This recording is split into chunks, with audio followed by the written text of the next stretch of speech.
बोललं जातं, परंतु काल स्पष्टीकरण दिलेलं आहे मुख्यमंत्र्यांनी, कोणीही नाराज नाही। सुधीर भाऊ नाराज व्हायचं काही कारण नाही आहे। मला वाटतं त्यांचे भाषण जे आहे सभागृहातले त्याच्यानं लोकांचा असा संभ्रम झाला असेल कदाचित।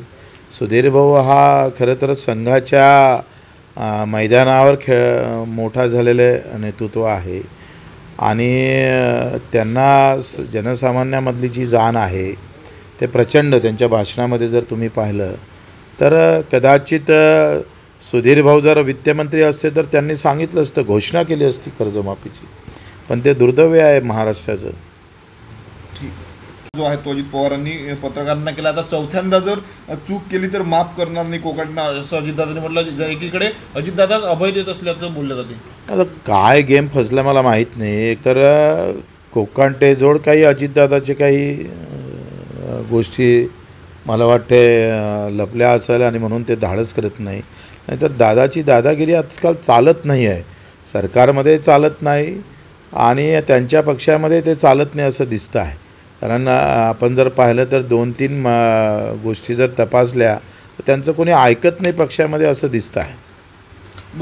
आता धर्माचे नाव देऊन 28 लोकांसाठी सिंदूर यात्रा काढतं आणि 6 लाख शेतकरी आत्महत्या करून मरतं, त्याची चर्चाही करायला सरकार तयार नाही आहे।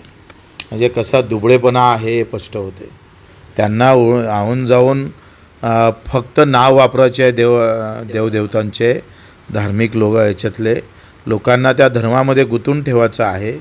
पण तो महादेवाचा त्रिशूल आम्ही पाहतोय शेतकऱ्याच्या छाताळ्यात खुपसाचा आहे।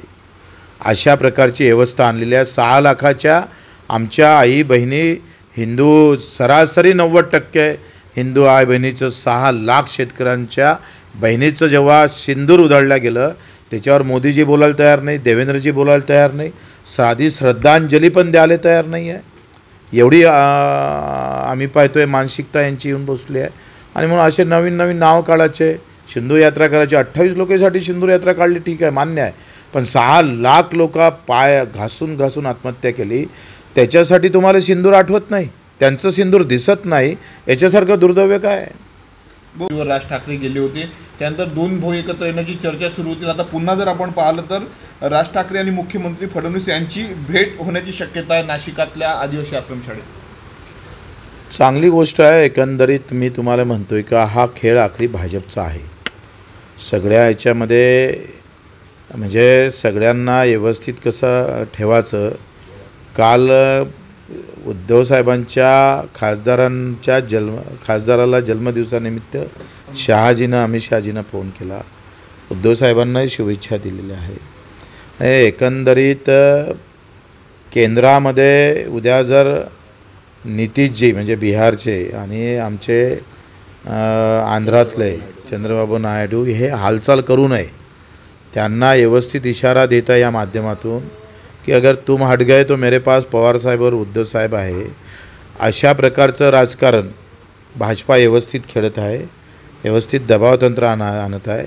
याचा अर्थ उद्धव साहेबांस पवार साहेब भाजपाले पाठिंबा देईल असं नाही आहे, पण तसं दर्शवलं जातं का हातातले लोक गेले नाही पाहिजे आणि BJPची सत्ता कायम राहिली पाहिजे। म्हणजे मित्रपक्ष जे आहे त्याच्यावर दबावतंत्र आणण्याचा व्यवस्थित प्रयत्न आहे आणि म्हणून लोकांना खेळ समजूच द्यायचा नाही, या गुंतागुंतीतच ठेवायचं असं एकंदरीत चित्र, संभ्रमाचं चित्र निर्माण करण्याचं काम भाजपा फार व्यवस्थित करतं, त्यामध्ये ते माहीर आहे आणि तसं ते दिसतं आहे। एक शेवटला प्रश्न आहे, एकतर मुख्यमंत्री पूर्ण महाराष्ट्रातल्या शेतकऱ्यांना कशा पद्धतीनं खोटं बोलतात ते सांगायचं आहे, ते विषय मांडणार आहे। का त्यांनी सांगितलं का दुष्काळ पडला तर आम्ही कर्जमाफी देऊ।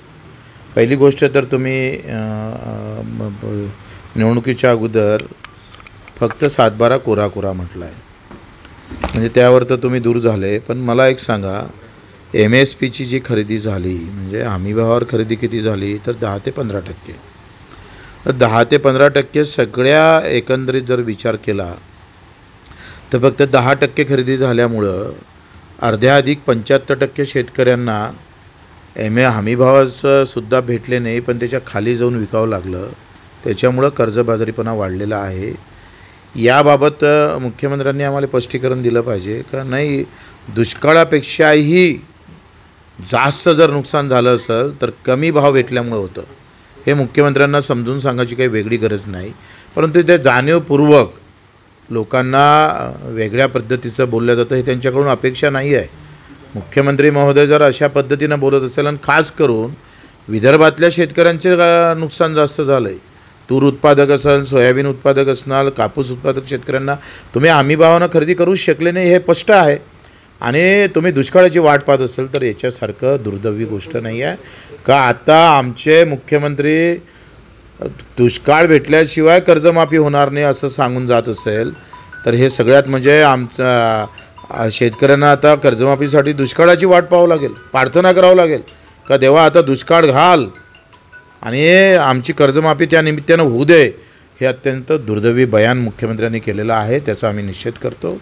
दुसरी गोष्ट आहे का 3 गोष्टी आम्ही समोर मांडतो. कर्जमाफी असेल तुम्ही हमी भावाच्या 20% बोनस देणार म्हणून म्हटलं होतं.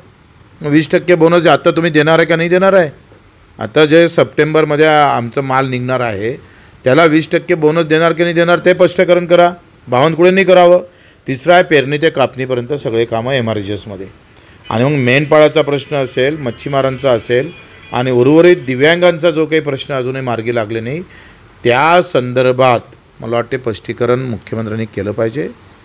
नाही केलं तर आंदोलन मात्र तय आहे. ते आंदोलन कसं राहणार आहे ते आज आम्ही 4 वाजता आमचे वसंतराव नाईक जे मुख्यमंत्री होते त्यांच्या समाधीस्थळी आम्ही जाहीर करणार आहोत. आणि पुढची रणनीती 4 वाजता आम्ही सगळ्या विदर्भातल्या कार्यकर्त्याला, जिल्हाप्रमुखाला आणि काही शेतकऱ्यांना बोलावलेलं आहे, काही नेत्यांना पण बोलावलेलं आहे. आणि ते 4 वाजता आम्ही येणारी खरं तर नागपूरमध्येच आता घेरण्याचा आम्ही प्रयत्न करू. आणि आता आंदोलन करून सोडणार नाही तर जेथपर्यंत प्रश्न सुटणार नाही तेपर्यंत त्याला लावून धरण्याचं काम करू. भाऊ पहिलगाव